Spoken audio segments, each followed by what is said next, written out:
Have you experienced that kind of injury during games or in any types of physical activity?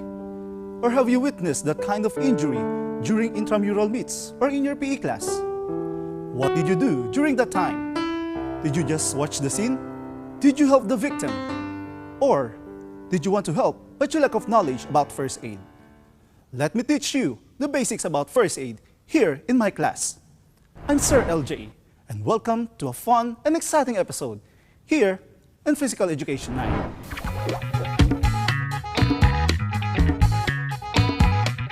For today's episode, we're going to talk about the first aid for injuries and emergency in sports setting. Also, we are going to identify the importance of first aid.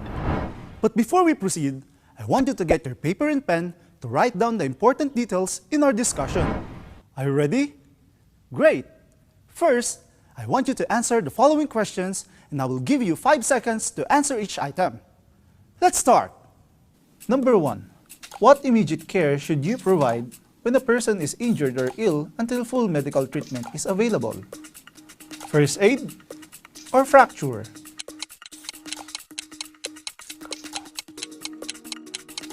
The answer is first aid. That is the first thing that you should do when someone gets injured. Number 2. What do you call an injury that stretches or tears a ligament? Strain or sprain?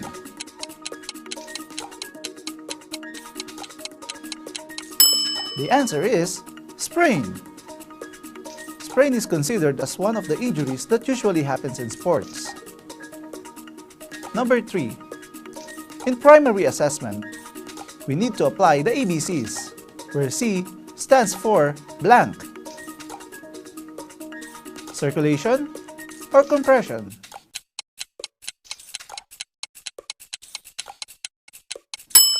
The answer is circulation.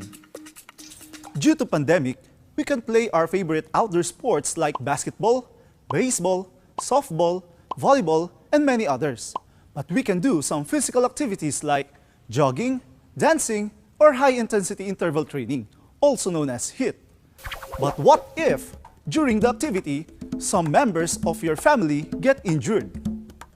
As a student, we should not only know how to play games, but also learn how to apply first aid when someone gets injured.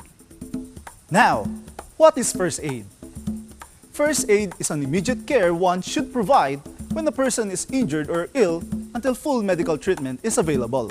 In minor cases, first aid is enough to treat the victim or patient, but for serious injuries like fracture or severe bleeding, first aid can help the victim to minimize the injury and alleviate the suffering of the victim. There are 3 objectives in first aid. First, to save lives. Second, to minimize injuries or to prevent them from happening. And last, To hasten or promote recovery. when someone gets injured, the first thing to do is to check the area or the scene if it is safe to conduct the first aid or not. If the area is safe, quickly perform the primary assessment. The primary assessment is a quickly checking of a person to determine his or her initial condition and whether there are any life-threatening concerns. The first thing to do in primary assessment is to check the response of the victim if he or she is conscious or not. You can ask him or her a question, or you just tap his or her shoulder to determine if he's okay. Then ask someone to call for help. Then if the victim is unconscious or not responding, apply the ABCs. Always remember the ABCs when performing the primary assessment, where A stands for airway, B stands for breathing, and C stands for circulation. In checking the airways, you should always open the airway of the victim. To open the airways, you should tilt the head and chin of the victim and open his or her mouth. Next, check for breathing. Check for normal breathing for 5 to 10 seconds, and you should put your ears closer to the mouth of the victim and feel the air coming out of the victim's mouth and nose while watching the rise and falling of the chest area. If the victim is breathing normally and his or her heart is beating, you can now check his or her circulation. Checking circulation means quickly looking at the person from head to toe for signs of life-threatening external bleeding. If there is an excessive bleeding, we should control or stop it as soon as possible. Again, when you are performing the ABCs, you should do it as quickly as possible because time is very important. After that, if the person is still unconscious but breathes normal, you can now move the victim into recovery position. Always remember that you should avoid rolling the person if doing so could worsen his or her condition. Example, if the victim's leg appears to be broken. As always, you should only move the person if it is safe to do so. Now, let's have some short quiz. True or false? Answer true if the statement is true and answer false if not. Number 1. Time is not important in giving first aid. Is it true or false? The answer is false, because time is very important in giving first aid. Number 2. When performing the primary assessment, the first thing to do is to check his or her circulation. Is it true or false? The answer is false, because in primary assessment, the first thing to do is to check the response of the victim. Number 3. To save lives is one of the objectives in first aid. Is it true or false? The answer is true. To save lives is one of the 3 objectives in first aid.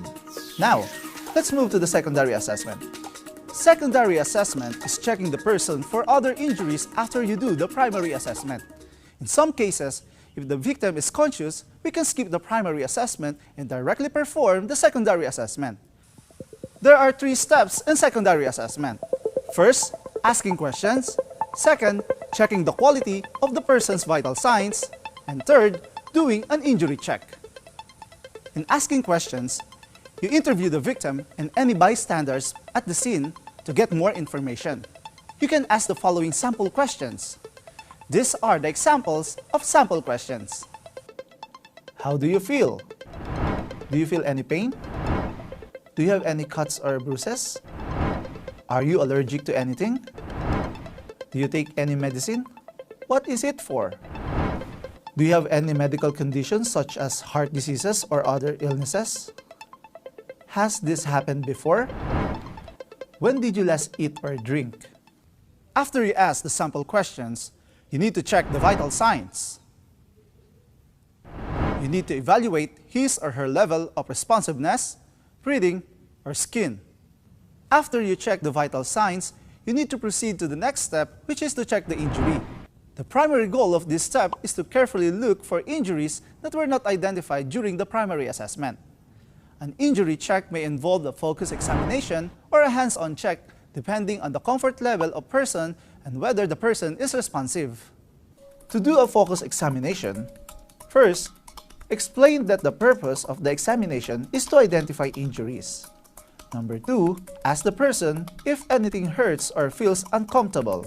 Number 3, if the person indicates an area of pain or discomfort or concern, look at the area for signs of injury including discoloration or deformities.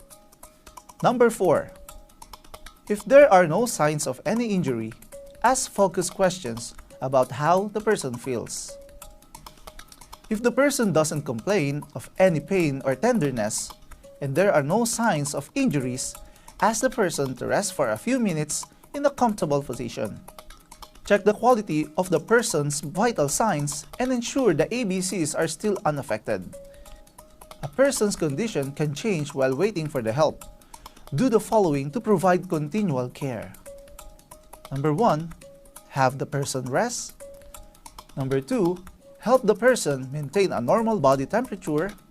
Number 3, monitor person's conditions and ABCs. And 4, move the person into recovery position if necessary. Number 5, give comfort and reassurance to the person. By doing these steps, you're helping the person to stay calm, and when the person is calm, it has psychological benefit like decreasing heart rate, reducing pain, stabilizing the blood pressure, relaxing the body muscle, and many more. I hope you enjoyed today's discussion. Once again, this is Sir LJ. Always remember that accident can happen anytime and anywhere. That is why first aid is essential to each and every one of us. First aid is as important as our health. So don't go away because Teacher Tony will discuss about community and environmental health as we continue our lesson in MAPE 9.